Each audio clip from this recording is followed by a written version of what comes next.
All right. So joining us today is Russell Bowers. He has a account here of the Bell Island boom. So we're really excited to get into that. Russell, thanks for joining us. Josh, thanks for having me. Yeah, absolutely. So I guess maybe where we'd like to start is maybe give us a little bit of your background, maybe what you currently do, where you live right now, and then we can get into the account on the day that the events happened. Well, these days I'm a broadcaster. I've been in the broadcasting business actually since I was about 18 years old, so it's 30 odd years now. And I currently work for VOCM Radio. It's a news talk morning show based here in St. John's. We cover the whole province of Newfoundland and Labrador in Canada. Some of your listeners may be familiar with the name Newfoundland from the Broadway musical Come From Away, which we're all very proud of here. And I've been at this for a while. I actually started out at VOCM in 1988 and went away and worked in other parts of Canada, other broadcasters, and returned to VOCM back in May. So I've been covering the news and local events here with VOCM now for the last couple of months, and I've been having a great time doing that. I grew up on Bell Island. I was born there, and basically, didn't really move too far from it until, like I said, I was about 27 years old and decided to see what the rest of Canada looked like. What was Bell Island like back when you grew up there? Well, just as a bit of background for you, Josh, Bell Island kind of has two histories. So it started out as just this little farming community, and a handful of farmers moved to this weird little island in the middle of Conception Bay. And then someone noticed the rocks on the island were awfully red. And so they discovered iron ore there. And it became the economic engine of Newfoundland and Labrador through the 1910s, 20s, 30s. And so we were exporting iron ore from a submarine mine on Bell Island that went out 4 or 5 miles underneath Conception Bay. And Germany was our biggest customer through the 1920s and 30s. And then in 1939, we found out what they were using all that iron ore for. So we were very much an economic hub of Newfoundland and Labrador. It relied on fisheries and iron ore exports.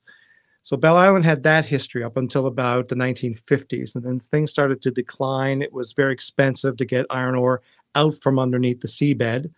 So the iron ore company decided to pick up stakes and move on. Through the 1960s and 70s, Bell Island more or less moved into being a bedroom community. A lot of people either lived there or commuted the 20 minutes by ferry and 15 minutes by road into the capital city of St. John's. And that's the community I knew. I wasn't around. I wasn't alive during the heydays of the iron ore mines and the big economic boom that had. The community was about, 12, 15,000 people at its height. And I grew up in a community of about 4,000, 5,000 people. Okay. How big is the island? It's relatively small, right? Yeah. I think it's about 3 miles shorter than Manhattan, if that's a reference for you. It's so 3 like miles. Square miles, something like that? 3 miles wide, 9 miles long. Okay. And that's the number I always remember as a kid, because even though we converted to the metric system in Canada in 1980, there's certain imperial things that still stay with us. I when I've been to America and someone tells me the temperature, I have no idea what they're talking about. Yeah, same way. Like Canada, I don't know what you're up there. I just know it's cold. It could be -45 degrees, or it could be 3 degrees. I don't know. Some parts of Canada are like that. I think right today, as we're speaking, it's 30 something, so it's close. That's close on 89, 90 degrees in Georgia temperatures. Yes, that's about what it is here today. So we're about the same right now. Yeah. What about the island itself? What kind of what's the terrain like? Flat. Okay. It's basically just a big flat top island, not much in the way of hills or mountains and so forth. So it doesn't have much in terms of, it's not very interesting geographically, that kind of thing. But its big thing was the fact that it was basically a big slab of iron ore. And so when they first, I'm sorry, is it very it's like a rocky type of island, cliffs and stuff, or Oh yeah, like forested? yeah, basically it's a big flat island with about, I don't know, a several 100 foot drop off each side, Okay. with a handful of beaches that you get down, and one of them's for the ferry terminal that goes in and out, and a couple of other little beaches. And in fact, during the Second World War, so many of the submarine captains from the Germans were familiar with that bay because they used to be um, warship captains, and so they would come into the bay and try and get access to Belle Island to disrupt the iron ore shipments that were now Hmm. going to England. And in 1942, there were two separate bombings, and Belle Island was the only place in North America directly hit by enemy gunfire. And so four ore ships were sunk in September 11th, 1942, and in November of 1942, two separate ships were sunk each time. And That was by so the Germans? German Yeah. submarines came in. They knew the area well. And my grandfather actually, had to go into the home guard, and, blackout was a regular thing on Belle Island. You couldn't allow any lights at all in the nighttime.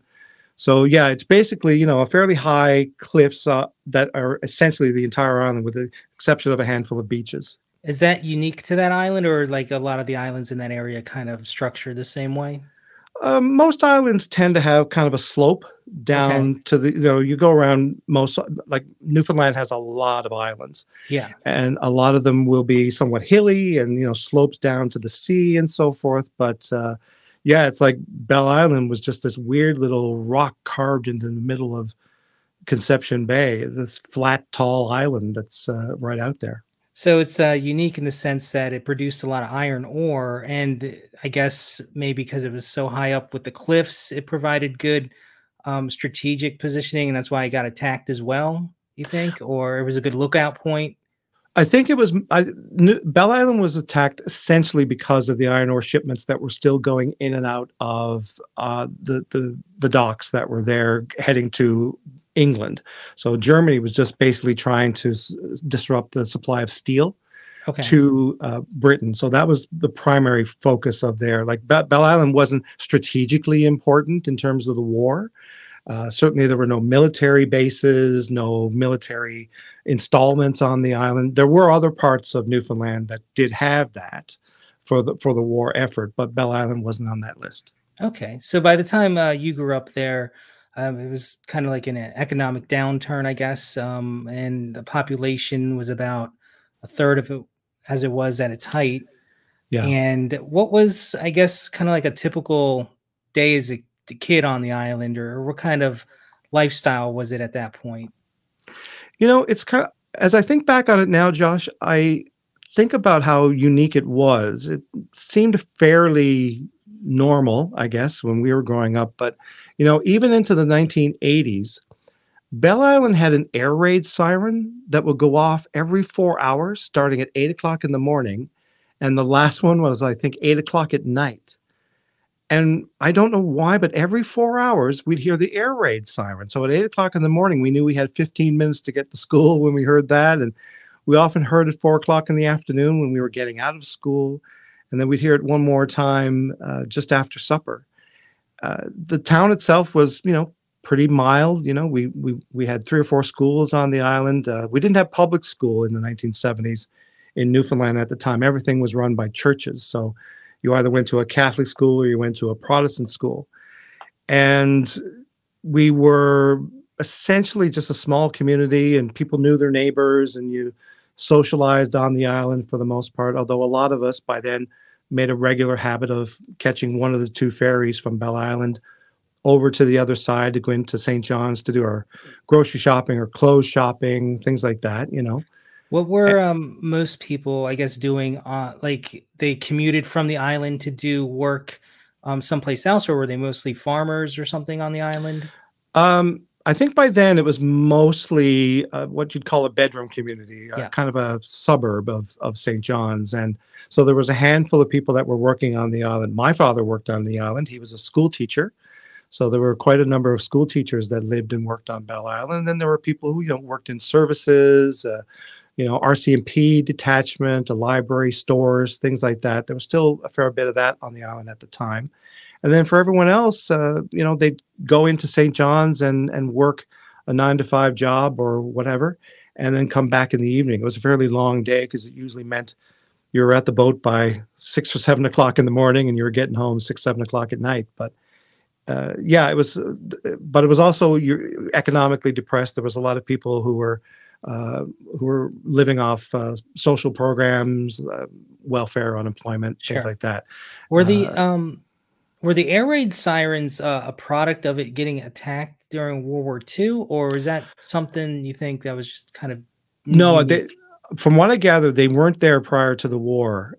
There would have been no need for them for the mine operation, but they were erected during the war, and the one that I knew of was right outside the high school that I went to, and it would just blare every 4 hours, and we didn't take any notice of it. It was just the thing that went off every 4 hours. It was almost like an alarm on a clock kind of thing. So that is interesting, though. Why would they have air raid sirens for a location that didn't have any military strategic importance, I guess, at that time, because you didn't have the ore going out and there wasn't an active war or anything like that? Well, I think the Home Guard watch went on for a while after the attacks in 1942. So what would have happened is that they put up the air raid sirens just so they could alert the whole island if there was another attack, or if there was something that people should be knowledgeable about, because during the daytime hours, of course, when it was daylight, the mines kept going and people kept working. It's just that at night, you had to shutter your windows, you had to put up blackout curtains or whatever it is to make sure no light escaped from your home, so that it might be seen by German planes or submarines. At that point, planes weren't getting this over to North America. It was just people were worried about the submarines coming back and trying to sink more ships. But at the time you were a kid, you weren't still doing the blackout stuff, right? No, that was just during wartime, and much of that wasn't even reported. Most of North America didn't even know Newfoundland or Bell Island had been hit by enemy gunfire, because that was all suppressed by the war offices in Canada and America. Yeah, I never heard of that bit of information either. So that's interesting to me, especially with how isolated the United States and Canada were from World War II events, largely, except for those isolated incidents that they try to downplay. Well, Canada was part of the war from day one in 1939, because we are part of the Commonwealth, and so we were obliged. And I should hasten to add here as well. At the time, Newfoundland was not part of Canada. We were an independent dominion. We were run by a governorship between England and Newfoundland, but we were not part of Canada. But we were not quite a sovereign state, but we were part of the British Empire. So when England went to war, we went to war, and that was 1939. So that was part of the history of Bell Island as well. We didn't join Canada until 1949. Okay. And became the 10th province of Canada. So we were a bit late to the game when it comes to the formation of Canada. How does that, that's kind of interesting, maybe a little bit off topic here, but since you guys joined Canada so kind of late on, is Newfoundland looked upon, or was it kind of like, I don't know, like the redheaded stepchildren of Canada, or like they didn't really... Newfoundland as an island culture was, very much cut off from a lot of mainstream culture. There wasn't a lot of radio, certainly no television back then. You would have access to papers and so forth. So a lot of the British traditions survived and thrived for many, many years. I remember stores would close at noon for lunch when I was a kid. Shops were closed on Sundays and Mondays. And that was fairly typical when I was a kid. So, if you didn't get to the store by noon, you weren't getting anything, that kind of thing. So, we had those kinds of traditions still into the 1970s and 80s. Newfoundland itself I don't have much trace of it because I've worked in broadcasting so long, but many parts of Newfoundland have very distinct accents. Sometimes people confuse us with being Irish or different parts of England. We have a lot of dialect. We have our own dictionary of Newfoundland English, and that's online if you ever want to look it up. But It's got its own sort of distinct culture within the Okay. Canadian diaspora. When we came into Canada, we, at one point in the city of Toronto, if anyone knows that, we were the second largest immigrant population behind the Italians during the 1950s and 60s. And many Canadians didn't take kindly to all these Newfoundlanders with this newfound freedom of movement coming to Canada and taking all those jobs from Canadians. Ah, And the first, as it is with many immigrant populations, Joss, the first generation tend to want to hang on to their traditions, the things that they know. They try and huddle together with other people they know from the old country. They sing their songs, they make their foods, they speak their words and languages. And so Newfoundlanders were seen with derision and suspicion for many years. By the time the 70s roll around, that starts to ease up a little bit. And then there's kind of a cultural renaissance. And now Newfoundlanders are seen as, you know, that the people that have a great sense of humor about themselves and other things. It's very dark humor, but we've kind of become ingratiated with the Canadian culture, and many of our people are certainly celebrities across Canada. And again, just being someone I worked with for many years, Patrina Bromley, I was so excited when she got a starring role in Come From Away on Broadway and spent so many years in New York starring in that show. It was, I had nothing to do with it, but it's sort of a weird point of pride. You know, they're from sure. here. Yeah. You know, it's like everyone who's from Athens, I'm sure, points out REM. So, yes, they do. Right? Yeah. So, you know, we hang on to those little things, right? So, but yeah, we went through that whole phase of being outcasts and being the subject of derision. There's a nickname for Newfoundlanders that some folks will know, Newfies, which comes from America. A lot of Newfoundlanders left Newfoundland in the 1920s to work in high steel in New York. And many Newfoundlanders worked on the construction of things like the Empire State Building and many of the skyscrapers that are still existent from that time in New York City. And so Newfoundland, because of the weird pronunciation that it has to outsiders, in fact, most Canadians can't even say Newfoundland properly. So Americans had trouble with where the syllable emphasis is in Newfoundland. We always say, if you want to know how to say it, just say understand Newfoundland. And there you go. Oh, okay. So, so Yankees started calling us Newfies. And so that was sort of the term of endearment for the folks who were working high steel. The term comes back to Newfoundland during the Second World War when there's an American Air Force base in Newfoundland. And so the Newfoundlanders are going, Americans call us Newfies? Well, all right then. So it becomes adopted by the locals and everyone's a proud Newfie. By the time we join Canada, they discover Newfie and they start to turn it into an insult. Okay. And so now certain people of my generation hate the word Newfie because we know it in the Canadian context. You know, if someone is calling you Newfie, well, you hear the word goofy and you're saying, okay, it's a pejorative to you guys. It's a pejorative, right? Yeah. But there's other people in other parts of Newfoundland, other generations who see it as a badge of honor because the Americans call us Newfies. Okay, well, that's interesting bit of tidbit maybe to hold on for later with theories, perhaps. But let's maybe get into the day that I guess the event happened, right? That was on April 2nd, 1978, correct? Yeah, it was a Sunday, I remember. And, Okay. you know, I probably would have been, I think, 7 or 8 at the time, maybe 10. And again, just one of those ordinary Sunday mornings. You know, you'd get up and maybe there was a church service on TV or on the radio. There'd be a church service on TV or on the radio. And, you know, parents were flitting about. The church we went to only had evening services, but in a community like that, you know, the Catholic Church would have had morning services, the Anglican Church and so forth. People might have been going back and forth for that. But a big thing in Newfoundland at the time was Sunday dinner.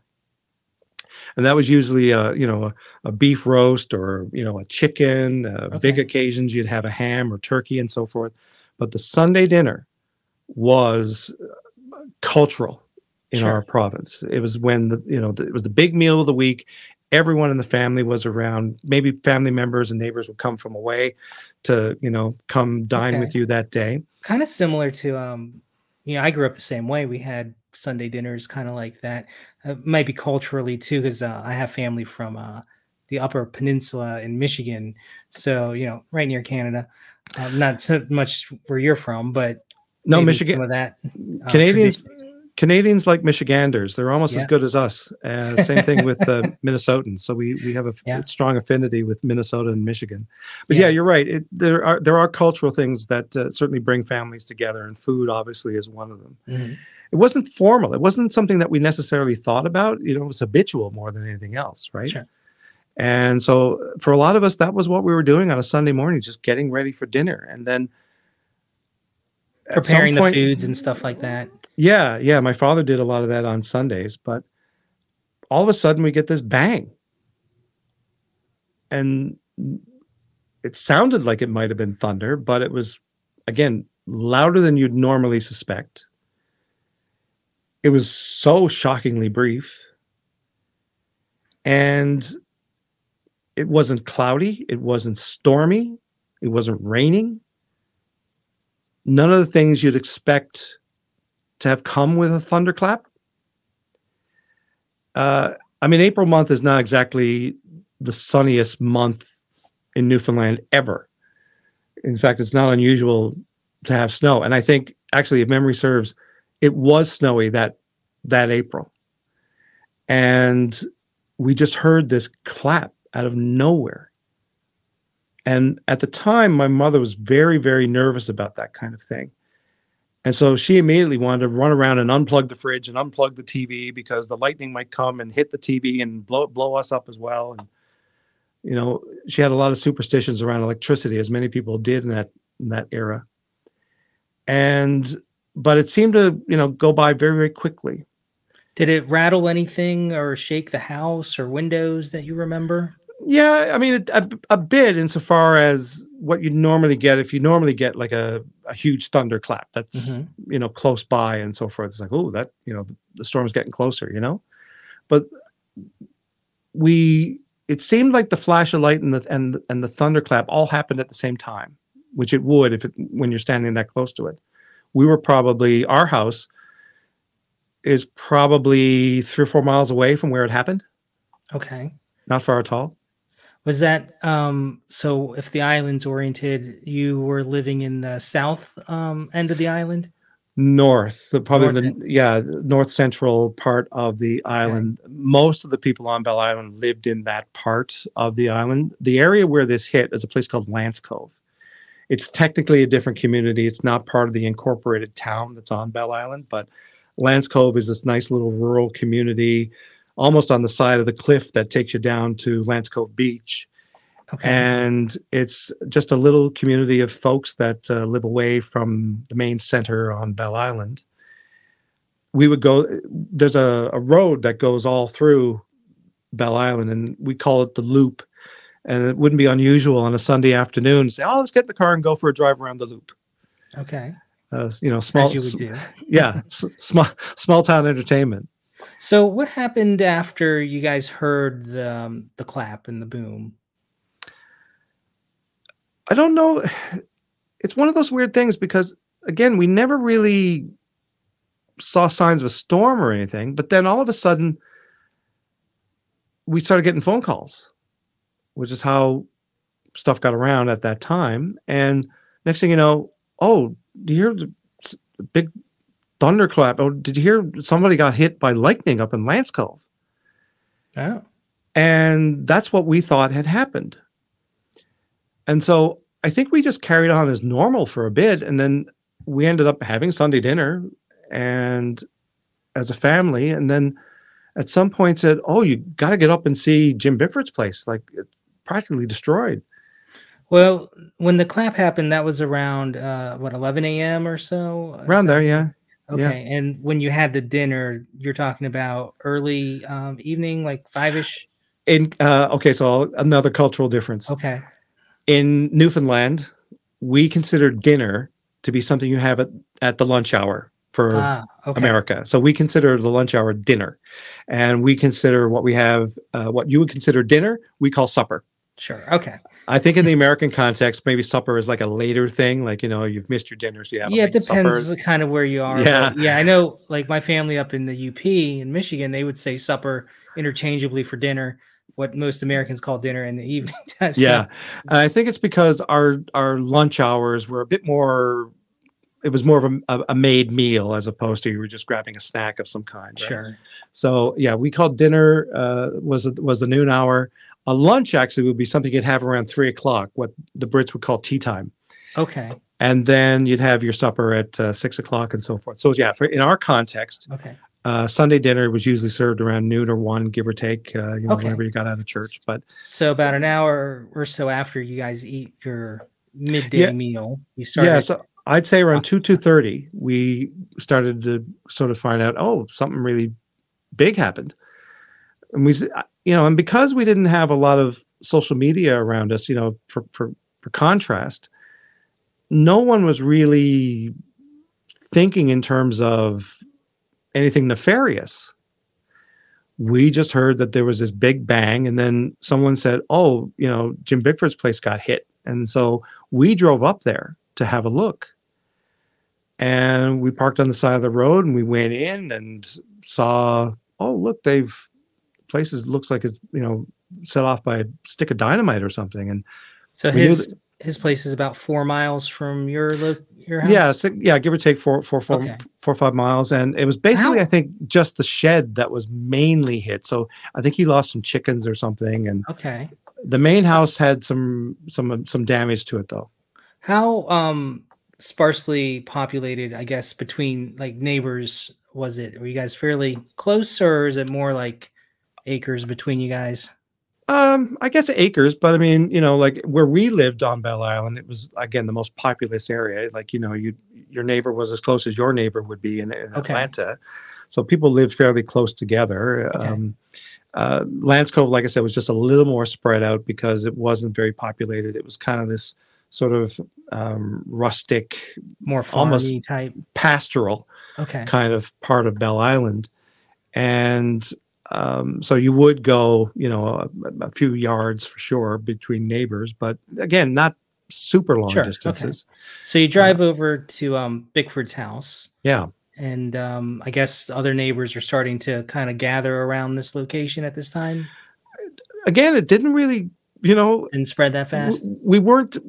I think people came in waves, probably. Okay. But I don't think anybody necessarily thought, oh, well, let's all go gather at the Bickford house and see what happened, right? People were fairly nonplussed about it. Like, I don't recall, like, I don't know if we talked about it for much longer than that. I know that we did see some reports on television in the wake of it, and it certainly was reported on the big supper hour newscast that we would have here in Newfoundland. And other than like 2 or 3 reports, that was kind of the end of it. And then some months later, there was an extensive report on the CBC. I even remember the reporter because he did so much work at the time, a guy named Rick Seward. And he did an extensive documentary for CBC about the incident and what do we know. I can't remember if it was months or years later that they did it, but they were still kind of questions some months later. So, when you went to Bickford's house initially to check it out, did you see any damage other than the chickens? You said maybe his barn was hit or something. Yeah, the barn was the one that basically took the brunt of the blasts, Okay. and I don't know if there was much in it. Like I said, I think a handful of chickens and so forth called it home. But Was it like destroyed, or was it kind of still standing and just scorched or something? Like, was there any noticeable kind of thing with it? yeah, to some extent. I mean, it more or less looked like somebody took a backhoe and just knocked it over. Huh. Like parts of it was still standing, but you could tell like it had gotten quite a smack, and it looked like there had been a fire. Inside the house, from what I gathered, their television exploded and some other stuff came off the wall, but I don't have firsthand knowledge of that. I just know that's the accounts that were coming back to me and our family about it all. No one was injured as far as I know. And the incident itself was just, like I said, just this weird shock, and we didn't know what to make of it. I don't know at the time if we had anything passing for a context for what happened, other than, my goodness, did you hear that thunderclap? Hmm. And were other houses or any friends of yours on the island, did they mention any weird experiences with the electrical phenomenon or things happening to their TVs exploding like you just mentioned with Bickford's house? No, it seemed confined to just their home.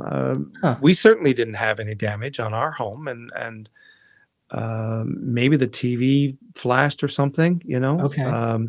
But that was about the extent of it. We certainly didn't have any damage in our home. As far as I know, the Bickford's neighbors weren't particularly damaged. Like, it was so focused, whatever it was so focused and hit just that little spot. Hmm.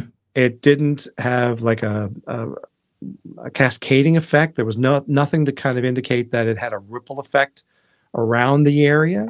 Nothing, you know, there weren't trees that were decimated or grasslands that had been laid low or anything like that. Was there any kind of crater or scorch marks in the ground of any sort that you remember? I couldn't tell you one way or the other. Okay. Like I said, it was just a weird thing because it was still quite snowy. And I remember, I think the Bickfords had to like dig a path to even get to the shed Oh, okay. to get a better look at the damage. Was it overcast at all, or was the skies pretty clear? April snowy, probably overcast. Okay. It How much wasn't. snow do you guys get up there around that time? A couple feet or Um, something? yeah, I think it's not unusual to have like a little late winter here. It tends to start late and stay late.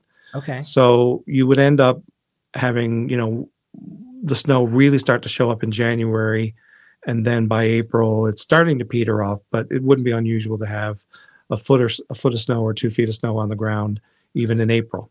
How far on the island did other people hear this boom? Do you know about, or was it everybody on the island kind of had a, Oh, everybody knew. everybody? Okay. The entire island knew, and then we started to hear from people in St. John's and other parts of the area around Belle Island is not very big. It's you know, you can see, you know, 20 minutes away to land. You know, it's not, you're in a bay, so you can see basically land all around the island. And so, you know, we had heard reports that, you know, people 60 miles, 70 miles away had seen the Okay. flash. Seen it. Okay. And And nobody in your family saw any flash, though, correct? I don't recall seeing a flash, and I don't recall anyone else mentioning a flash. We just heard the noise. Just heard it was okay. And it was different enough from a regular thunderstorm that was piqued your interest of it being a little bit unusual. Yeah, like I said, it was very definitive. It Mhm. was very sharp, very short. Again, we just assumed it was a thunderclap, but a very unique thunderclap.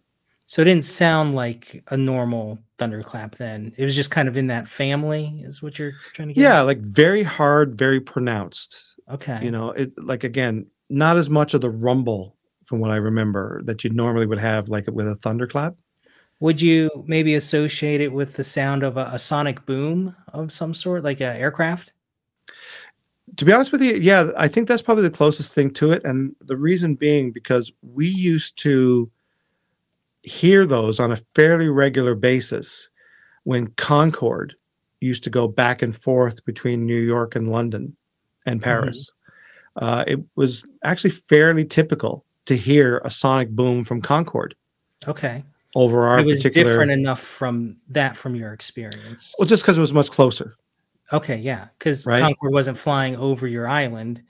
It was close Typically. enough that, you know, occasionally you'd see them up there, but not very often. But again, you'd know when a Concorde was passing over because you'd hear the sonic boom every time it went Mach speed. Gotcha. Okay. What about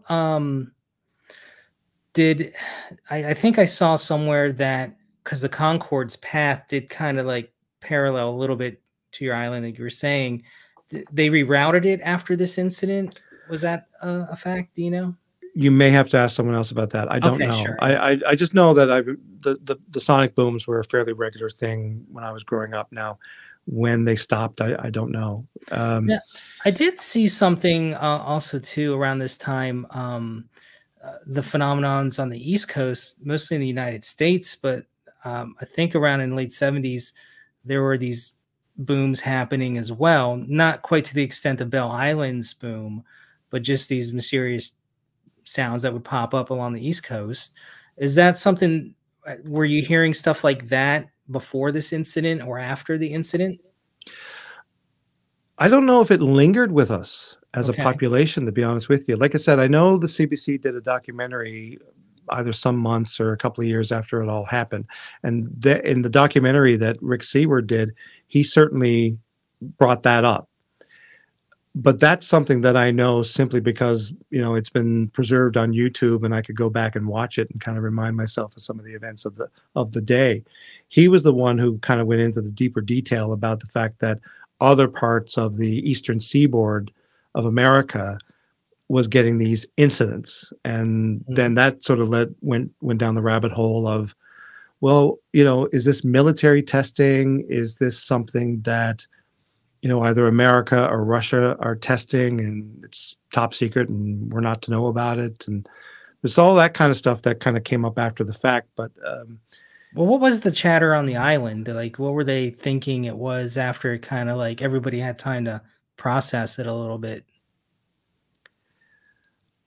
I'll be honest with you, it didn't dominate the headlines. Really? Okay. It was one of those things that just happened and people moved on. You know, you have to remember in 1978, we didn't have media as an omnipresent experience in our lives, and certainly nothing that reinforced something that just happened. You know, we didn't even have cable news. We had 2 television channels in Newfoundland to choose from in the 1970s. Ah. And you had an hour of news once a day that would tell you what was going on.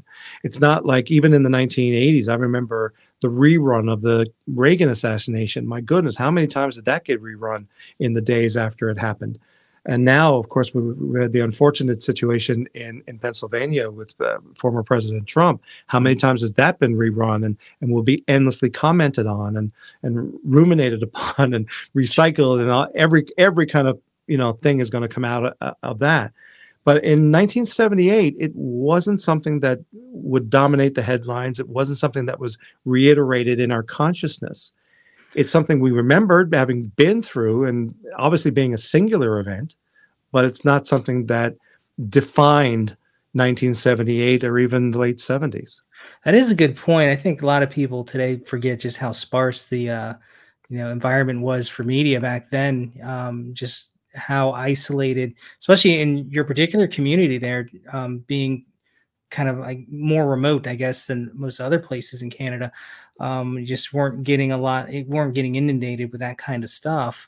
And maybe that was like, I got maybe kind of a blessing too, because it also helps preserve, I guess, memories of significant events, like the boom, you would think maybe.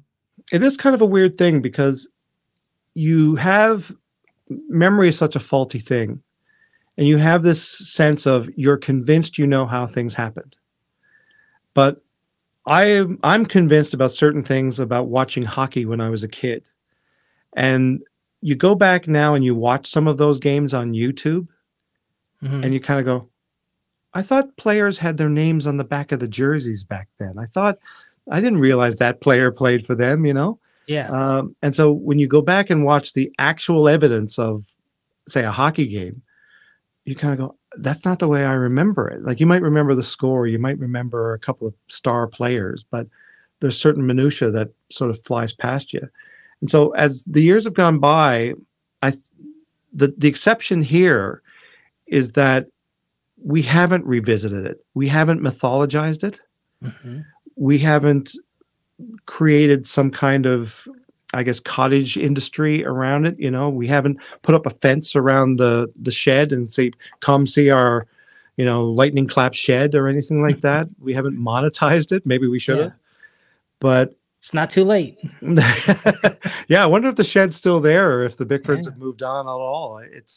It's one of those things, you know, that sort of has been preserved, you know, in amber in a way. Like it's sort of unspoiled by having other interpretations put on it, at least from my experience and the people I've spoken to. Yeah. So it's And again, I think because so many of us didn't dwell on it, we didn't think to dwell on it. We didn't think to worry about it even. Yeah, I guess there wasn't really a lot of opportunity to, like the game of telephone, people kind of add their little bit of layers onto it over time as the story gets passed down and retold, just because this particular story hasn't been retold that many times. And also, too, back in the 70s, I guess people weren't so much inclined to dive into, I guess, the weird as so much as people are today. That might have played a key role in keeping it more pure, perhaps. The stakes weren't there. Yeah. You can see why certain events in our popular culture take on this mythic thing. There's high stakes in the Kennedy assassination. There's high stakes in the moon landing. There's high stakes in 9/11, but there's no high stakes in a barn blowing up on Belle Island. So some chickens, I guess, perhaps. Yeah, somebody who had it out for chickens maybe, went through a lot of trouble that day. But it's it's one of those things where, like I said, we just had the two channels. We didn't think that what happened in our community was particularly special. It was just our life. It was just our day. That was our Sunday that day. Yeah, and you have other stuff to do and you move on. Yeah. So I guess maybe now with, some perspective on it as you're older now and maybe have talked about this incident a little bit more with other people that have experienced it. Do you have any theories on perhaps what could have happened or what it was? Josh, the curious thing about conspiracy theories is that all the best ones are unprovable. And that's why they persist. Because if you could prove them, well, then we'd move on with our lives, wouldn't we? Yeah.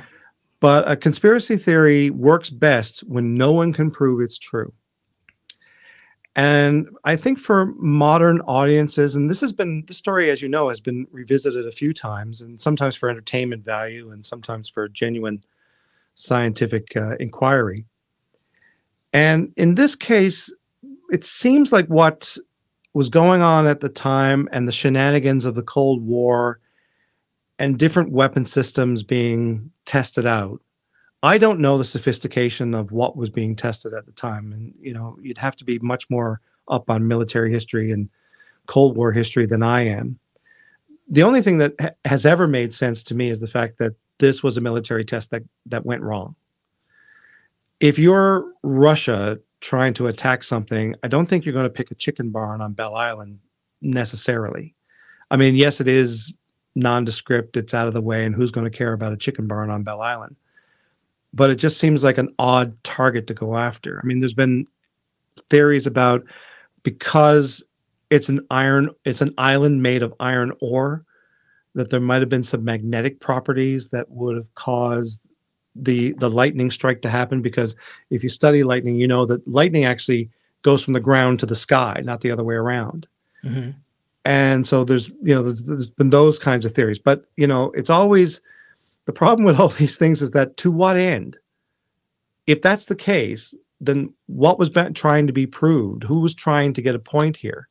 And that's the part that, will probably always remain a mystery. I suspect that if this was shenanigans between Russia and America, and somebody made a huge mistake and something wasn't supposed to happen, it will be lost to history, because that would have caused, goodness knows, the amount of international incidents or perhaps even warfare in the 1970s. I mean, we forget how, we think it's bad now. I mean, my goodness, we would go to school convinced we were going to get under our desks and have to avoid World War III in the 1970s and early 80s even. So, I think a lot of it, the other reason that it hasn't really taken on more importance is that Canadians don't see themselves as the center of attention in the way, and Newfoundlanders certainly don't. We don't see ourselves as the center of attention the way many Americans will, because you are. You're the most important country on the planet. No one ever, when international affairs occur, no one stops to think, well, I wonder what Canada thinks. Yeah. Or shall we call up the Prime Minister of Canada and get his opinion on things? We're just not wired that way. There's a great quote about the difference between Canada and America, Josh. And it was from a writer for the New York Times. And he said, when it comes to Canada, Americans are benignly ignorant. But when it comes to America, Canadians are malevolently well-informed. And so there's no reason for America to wonder about Canada. Like, we don't do much up here to attract attention, except with the odd hockey game. So we never see ourselves in the sense of we're the center of the universe, Russia must be attacking. We're the center of the universe, so someone must be targeting us in some way. And it's a different mindset, I think. And I think if you grow up in the mindset of you perceive your country as being a target, then, you know, it's like the old saying, to a hammer, all the world is a nail. And that's why I don't think it's necessarily taken on the currency that it would if this same incident happened, you know, in a place that subscribed to this stuff more. I think, yeah, it probably would be the stuff of legends, and there Like would Manhattan. be like Manhattan, or, you know, I mean, goodness, how many people have been abducted in the middle of the night in rural Arkansas or New Mexico or wherever, right? It's what captures people's imagination, which is a fantastic thing. I don't know if this captured Newfoundlanders' attention to the extent that it would elsewhere. Like I said, Okay. maybe we should have put a fence around it and charged admission, Hey. but we didn't, right? Yeah. So, okay. So you think, I mean, that's all very good points, and it makes sense as far as like kind of the perspective on when weird things happen. Just kind of like it, to your point earlier, I think there's the stakes. What are the stakes really on Bell Island? Why would this even occur here if it was something, you know, I guess weird? Like, it doesn't really fit into your day to day. So let's just move on from it.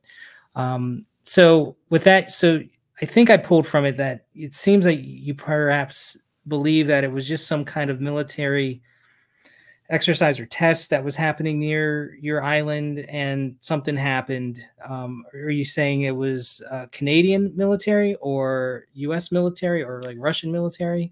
Have you been to Canada? We don't have those kinds of weapons. No.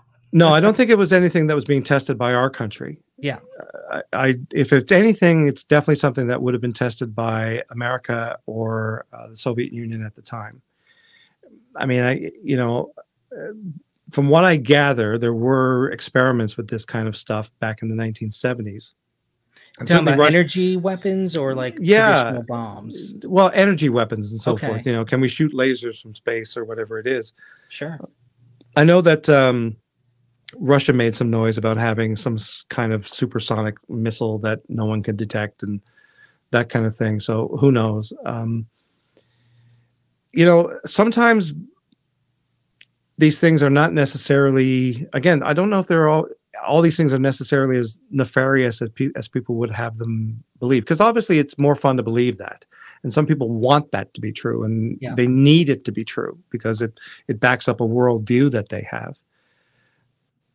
But all I can, and I've been a journalist for 35 years, so I always come back to a very simple question: how do you know that?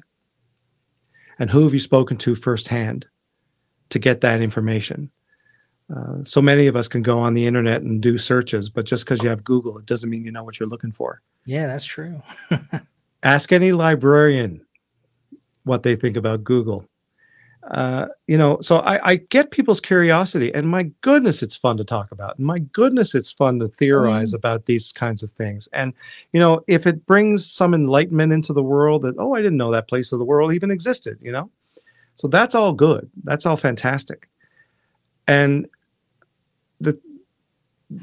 I just get back to what's the motivation for propagating any particular point of view on these things. And a lot of times people are who you are. And I spent a lot of time in this business. You know, when you interview someone and I'm on the other side of that microphone and I'm the one asking the questions, the burden of proof is on the guest. Oh, yeah. It's not my job to prove so-and-so's point of view. So if someone has a point of view about something, all I can do is say, how do you know that? why is it? Why do you think it's true? And what do we do now that we know this information? And if the person listening doesn't believe what that person says, well, it's not my fault. They're the ones who didn't convince them of the veracity of it. It'd be fun if it was something more nefarious. My goodness, it'd be, again, go over there, put up a fence, start charging admission. But at this point now, I mean, I don't know. I'd love to know what the truth of it was, but I don't think it's ever been satisfactorily answered. It may never be satisfactorily answered. What about a less, I guess, sensational theory of it being a Super Bolt, lightning strike? Certainly yeah, you're right. That's also been something. The Super Bolt theory or the Super Bowl idea has been around, has been, part of this discussion as well. That could very well be the case. I believe that's a weather phenomenon that people have put forward. And, if Super Bolts happen on a fairly regular basis, it could have, lightning strikes all the time around this world and often strikes at sea with absolutely no impact. It strikes in the middle of nowhere with absolutely no impact. We get the occasional forest fire out of it, or a golfer gets unlucky or something. In this particular instance, there could be Super Bolts happening all around the world that just never had this particular impact. Well, it's all very entertaining, and I definitely, I don't know if I lean one way or another on it because I'm kind of new to this particular incident. But did you have any theories that I guess that are your favorite, even if they're outlandish? I know there's some floating around there like time travel and stuff like that. Well, the thing I like about time travel, somebody smarter than me once said it, is that if time travel was possible, it'd already be done. It's funny, again, I guess I sort of fall into the area of the wishful thinking. Like, I wish it was something that you could really hang your hat on and really get to grips with and become something tangible, There's test sites, Roswell, for example. My goodness, the people who've made pilgrimages to Roswell because it's supposedly a secret military base. Well, good luck getting on any military base. They're all secret. So, but, certain things enter our consciousness and they capture our imaginations, which, as a storyteller is a fantastic thing. I made an entire living out of telling stories. And I wish you well with what you're starting, the path that you're going down in telling stories. They're the most fun things in the world. Oh, yeah.